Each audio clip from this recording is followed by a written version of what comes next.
kayak, j'ai commencé à l'âge de 15 ans. J'ai commencé la compétition en 2005. J'ai débuté donc en National 3 pour ensuite monter en National 2 en 2007. Je me suis blessé en 2011. Du coup, j'ai été rétrogradé en National 3. Et je suis remonté aussitôt en 2012, donc ça fait 2 ans que je suis remonté en National 2 et je vise cette année la montée en National 1. La National 1, ça prend en compte les 65 meilleurs français et je suis actuellement 98e français. Ma spécialité, c'est le kayak slalom.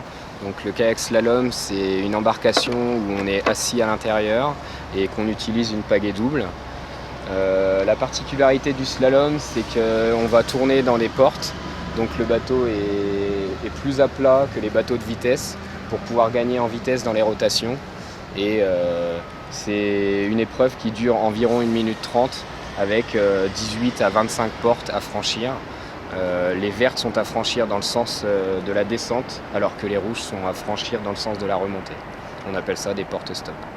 Cette année, au niveau des entraînements, je suis aux alentours de 9 à 11 séances par semaine, donc qui comprend 3 séances de musculation, 3 séances de course à pied et 3 à 5 séances de bateau. Au niveau des entraînements de musculation, de septembre à novembre, on va être sur du circuit training avec beaucoup de répétitions, avec de faibles charges pour réhabituer le corps à l'entraînement.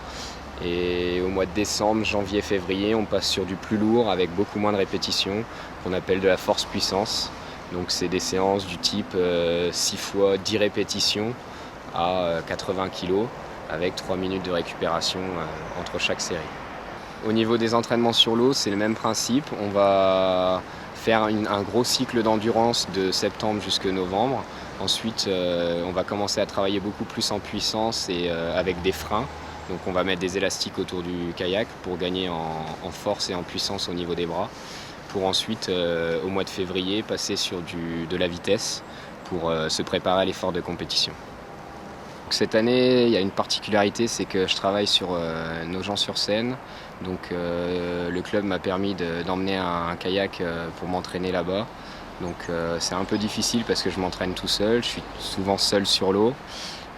Du coup, je complète mes entraînements par des séances de musculation que je fais avec un copain qui est aussi prof de PS. Ça permet de ne pas se retrouver seul tous les jours à l'entraînement. J'essaye de faire au minimum une séance tous les soirs et pour réussir à placer une deuxième séance, soit je la place le matin à 8 h avant d'aller en cours, soit je la place en début d'après-midi lorsque j'ai pas cours en début d'après-midi. En ce qui concerne les résultats de cette saison, j'ai terminé 5e à Vichy au mois de février sur une course nationale 2. Ensuite, j'ai eu un petit passage à vide en milieu de saison et enfin j'ai terminé 4e sur les championnats de France à Metz. Faut savoir que pour pouvoir monter en N1, il va falloir que je réussisse comme ça 4 courses. Donc cette année, il m'en a manqué 2 pour pouvoir monter en N1. Mais je me suis donné 2 ans pour réussir cet objectif, donc on y croit.